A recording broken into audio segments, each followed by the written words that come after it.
everything around you extinguished. It was as if I was blinded. It was as if the force had been bled from the world. I imagine there are worse deaths, worse pain. But if there are, I do not know them. I was the only living thing remaining on the planet of Carth, and my life, my agony, was a flicker in the darkness that was the planet. All that I had been connected to had been severed. Yes, but it was not survival. I still wonder what would have happened if I had died with the others. If perhaps there would have been some way to hide my presence from the galaxy. If only I had not felt that pain, that loss, as strongly as I did. But it could not be done. When the life was bled from the planet, and yet somehow I remained, my master came for me. He walked upon the surface of my dead world, and there, lying in the bodies of my race, he took me for his own, and he made me see. And for the first time I saw the galaxy, and I wished to die. To this galaxy, my world, absent the currents and spectrums of the Force, was nothing but crude matter, rock, flesh, emptiness. He showed the flickering of life on other planets, the mass of beings that swarm through the empty places of the galaxy. To see such creatures, disconnected from themselves, their world, their place in it, unable to see the currents and how they affected everything around them. He showed me to make me believe in his cause. He convinced me the galaxy, all life, must die. He fed upon its ugliness, its screaming, and in its place, he left silence. And where there was chaos, he brought stillness and order. It was not a thing done with machines or weapons. The Force is far more terrible, and it touches more lives than any machine can hope to slay. For everyone that feels the Force, strongly, deeply, each one feels and perceives it in their own way. You have strengths, whether you know it or not, and my master has his. His power is great, and it comes from hunger. He is a wound in the Force, more presence than flesh. And in his wake, life dies, sacrificing itself to his hunger. And those who feel the Force strongly are beacons to his hunger. My people, my planet, would have been attacked in time. It was inevitable. Yet we could do nothing about it. The Jedi, the last council of the Jedi, came to our world to meet in secret. They hoped that perhaps among our people, they could achieve the clarity to see what was striking them from the darkness of the galaxy. They succeeded, but only in bringing him from the outer regions. And Carth, with my kind, with the Jedi upon its surface, could no longer be ignored. And my people died, and the Jedi died, and there was no one left, only me. They hoped to see the threat that had been stalking them, and they did. But they were unprepared for the magnitude of the threat. He cannot deny his hunger for long, and any gathering of Jedi is something he cannot long resist. And now that the Jedi are vanishing, I do not know what will happen. Perhaps he will grow strong enough to eradicate all life, merely with his presence. I do not understand what you mean. They hoped to see the threat that had been stalking them, and they did. I will answer what I can.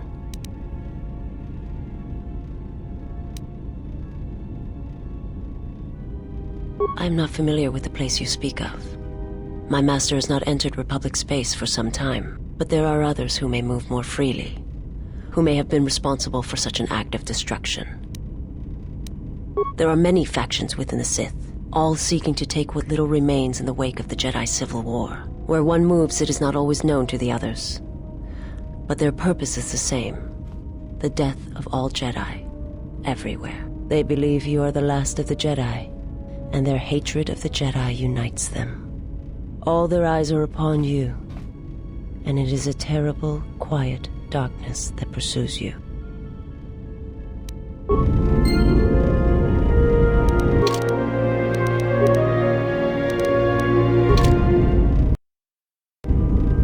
My life for yours. I am prepared both in mind and body for your teachings.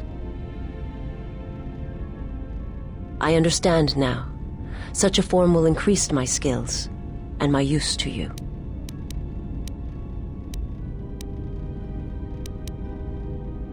I do not understand, but the choice is mine whether you permit it or not.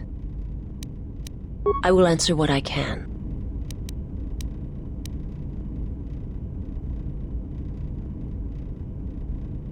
My master did not cause the end of the planet you speak of. There are many factions within the Sith. Where one moves, it is not always known to the others. They believe you are the last of the Jedi.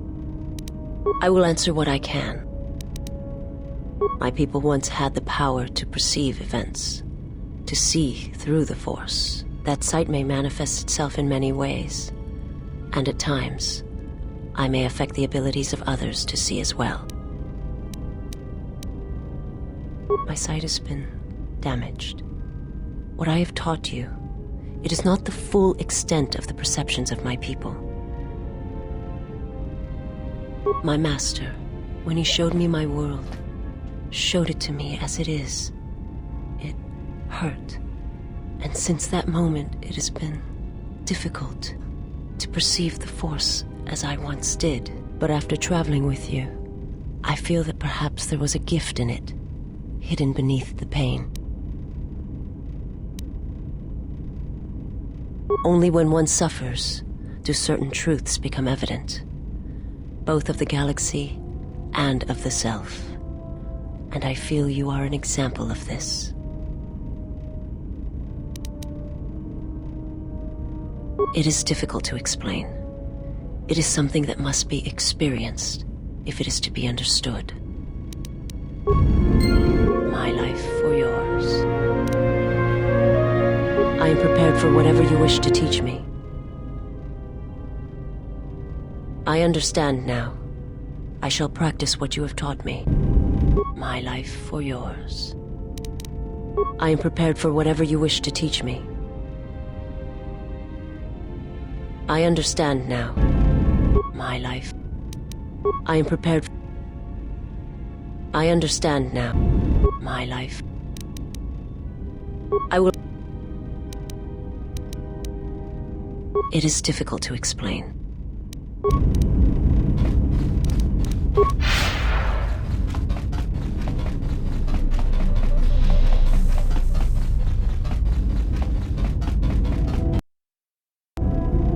Yes?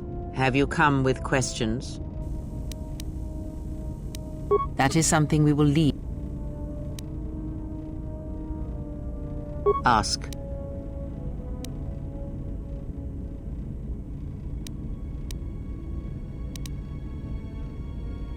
The beast is a lesson in strength. Learn that lesson, then you will understand.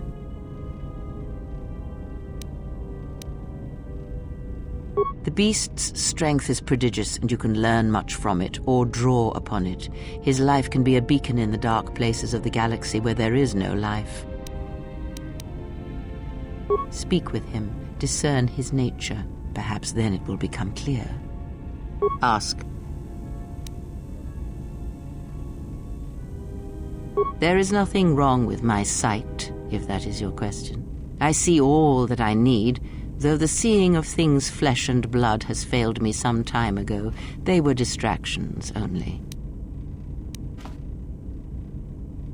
There is nothing wrong with my eyes, they simply have atrophied from use.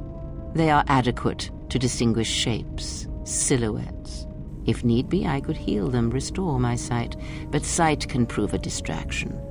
When one relies on sight to perceive the world, it is like trying to stare at the galaxy through a crack in the door. But that is a lesson for another time. You must learn to see crude matter for what it is, before the veil is lifted. Close your eyes. Close your eyes. Feel this ship around you. Listen to my words. Hear the sound of the handmaidens training in the cargo hold, her hands cutting the air. The welding of the droid as it goes about its work.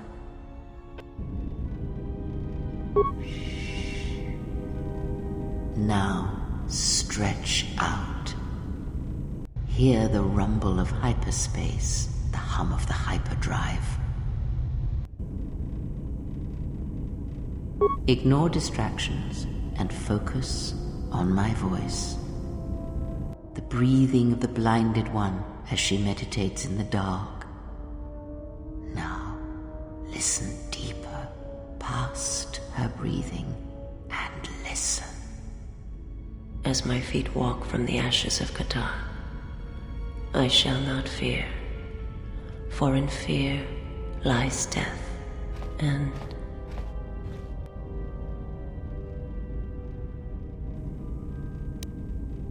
you are strong indeed. What you heard were surface thoughts only, but it is something that masters have trained for years and never learned.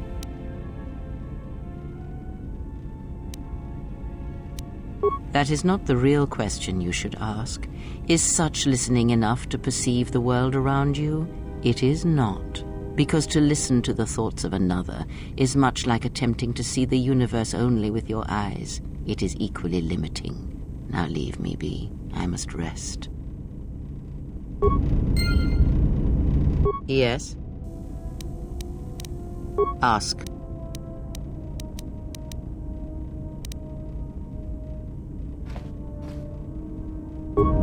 Yes? Very well.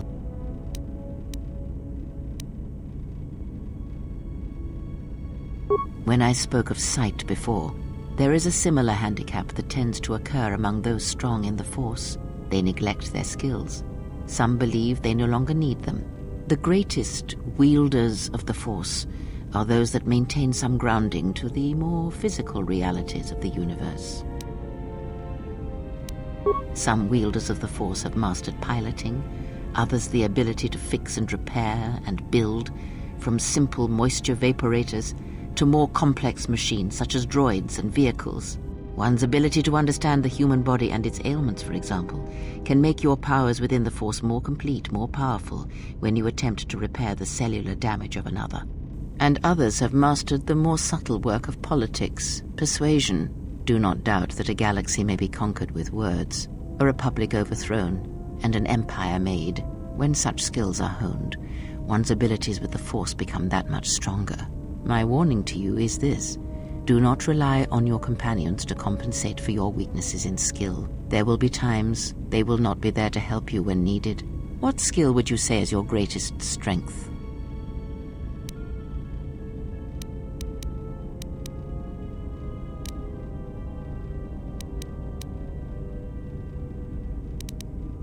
And what skill would you say is your greatest weakness?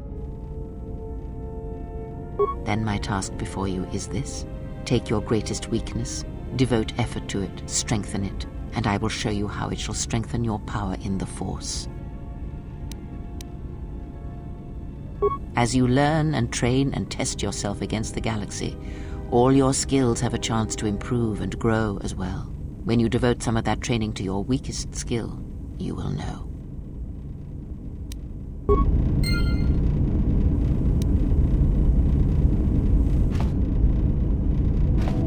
Yes? Very well. Ask.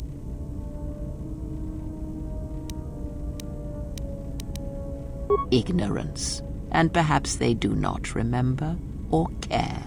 It is of no consequence to me or to them. Am I? Then perhaps you should know there are techniques in the Force where one can cloud the memory of others, make their presence so small as to be unnoticed. And on the worlds where we have encountered these Jedi, there is much life and death, where sensing such things is difficult. As I said, it is of no consequence to me or to them. No, but if I did, you would never know, so my words only carry as much worth as you believe them to. But perhaps you will understand this, that perhaps it is important to me that you see me and my actions uncloaked. It is important that your judgments, whether be good or bad, stem from seeing me as I truly am.